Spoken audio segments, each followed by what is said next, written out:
This monster is considered one of the most famous and cryptozoology puzzles. It is a beast of uncertain existence, believed to be a descendant of a group of extant plesiosaurs. A plesiosaur is a type of predatory marine reptile that lived during the Jurassic period. It is said to inhabit Loch Ness in Scotland. Let's know more from the next clip. The Loch Ness Monster is one of the most mysterious mysteries. The story began on August 4, 1933, when a newspaper article was published about the claims of a man from London named George Spicer, that when he was wandering in the lake he and his wife saw something that looked like a dragon. After that, the newspaper received many letters from people who saw this creature, and it began to spread all over Britain. On December 6, 1933, the first purported photograph of the monster, taken by Hugh Gray, was published after the monster was officially recognized by the Secretary of State for Scotland.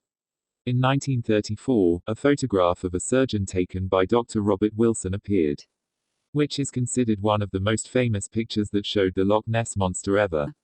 This photograph stood out as the only one that showed a head and neck, unlike all previous photos that only showed humps. On November 2, 2011, Captain George Edwards took a picture, saying it was the most convincing picture of Nessie to date, showing a clear hump in the middle of the water, and Edwards reported that it remained visible for 5 minutes. There have been many expeditions to verify the existence of this creature.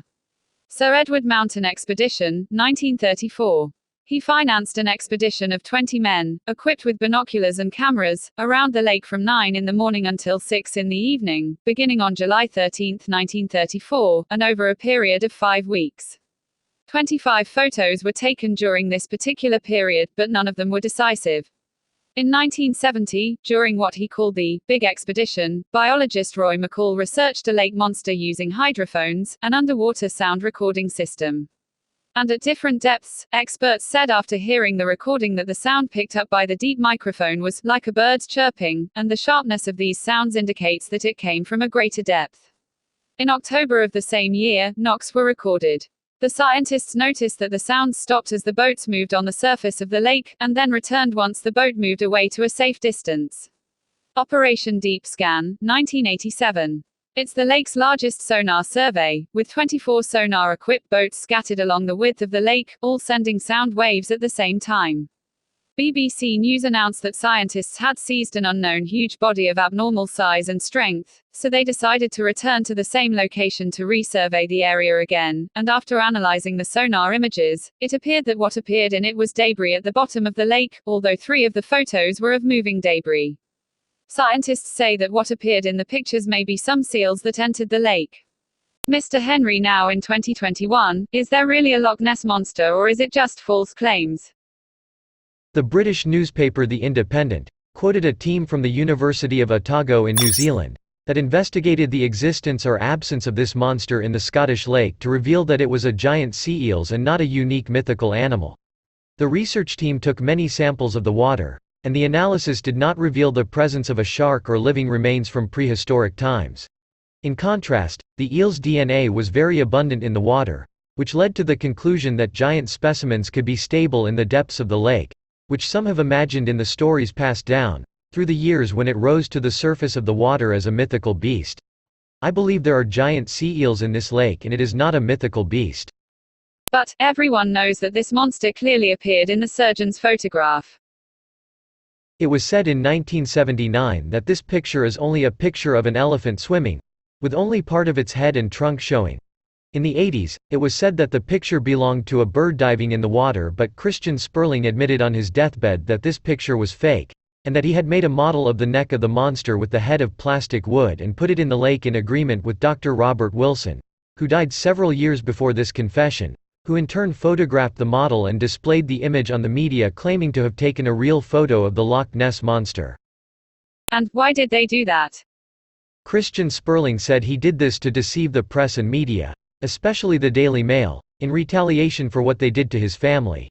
Because his stepfather faked footprints on the shore of the lake and claimed that they were the footprints of the Loch Ness monster, but experts from the Daily Mail who asked him for proof of the existence of the monster discovered that the footprints were fake, provoking the media to expose the stepfather's lie and in a provocative way mock him everybody. Also an important explanation: the Loch Ness monster might be a giant eel.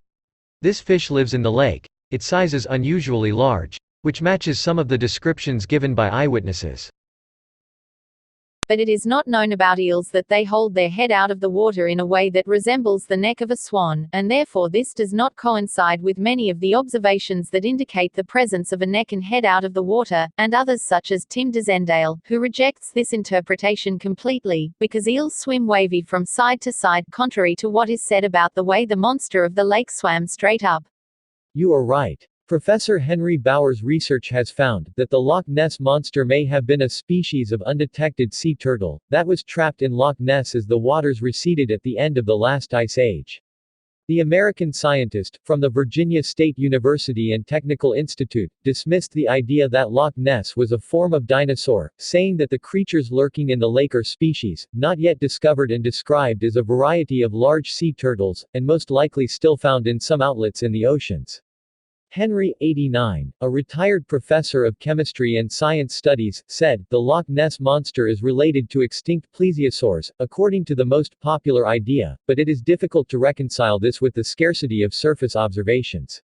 He added, on the other hand, all the described Loch Ness monsters are known among many species of live turtles as well as. Miss Lisa, there are many interpretations and opinions about the Loch Ness Monster. As you have heard, Mr. Henry does not believe in the existence of this monster, and he has given us a set of possible hypotheses for this monster. Do you agree with his opinion and assumptions, or do you have another opinion?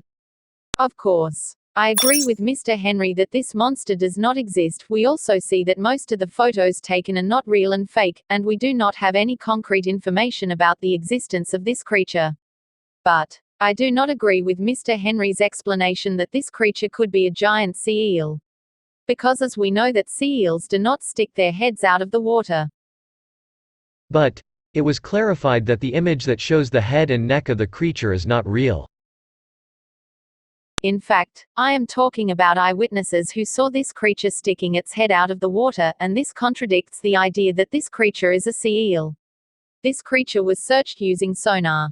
In December 1954, the fishing vessel Rival 3, equipped with a sonar system, was able to capture the motion of a foreign object escorting the boat underwater at a depth of 146 meters, 480 feet, and continued to monitor it move for 800 meters before losing contact with this body.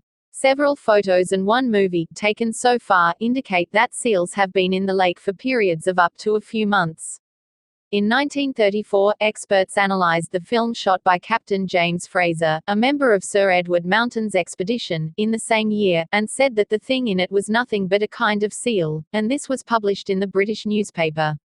Newspaper writer Peter Costello claimed that the lake monster and other similar creatures were nothing but a new undiscovered species of long-necked seal, as Lieutenant Robert Thomas Gold said in his book on the beast that, "The grey seal has an impressively long neck and they row, it matches their colour is with the colour of the creature they call. They often go out on the shore of the lake and are seen crossing the road."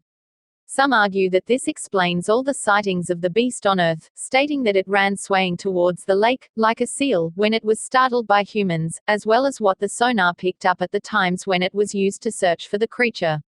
As we know that pine forests surround Loch Ness. In 1933 the Daily Mirror published a picture with the following phrase, "This strangely shaped tree trunk was swept away on the shore of Foyers Village, and it may, it is believed, be responsible for the reports of a sighting of a monster." In a 1982 series of articles for New Scientist, Dr. Maurice Burton hypothesized that sightings of Nessie, and other similar creatures may have been due to fermentation of logs of Scots pine trees that fell into the lake and later surfaced. He adds that fermenting these stems cannot release putrefactive gases due to the large proportion of resin trapping the gas eventually. However, the increased gas pressure will cause a hole to form at one end of the stem where the resin clogs the port, forcing it upward, sometimes to the surface of the water. Whoever looks at these trunks with their many branches would mistake them for a monster, says Burton, and the specifications of these trunks match some of the specifications of the observations in kind. Scotland has 4 very deep lakes, including Mora, Ness and Lomond. He notes that only the lakes in which pine trees grow on their shores are in which people claim to have seen monsters. For example, Loch Lomond is not surrounded by any pine trees, and there has been no report from there regarding any unknown object being seen. Gas emissions from log rot can cause foamy waves. As reported by some observations, coniferous logs have been found on the shore of the lake showing signs of underwater fermentation. I am therefore inclined to believe that the presence of pine trees in the depths of the lake and the surrounding pine forests is the logical explanation for the eyewitnesses' sightings of the beast. During the long history of the lake monster phenomenon, there have been several attempts to deceive the public and convince them of the creature's actual existence. Some of these hoaxes were successful, and others were soon discovered either through the perpetrator's confession or after a little scientific analysis. Examples of these tricks include the story of the fisherman, Marmaduke Wetherell, from the 1930s, where he went to the lake to search for a monster, and after a while claimed to have found a trace of this creature.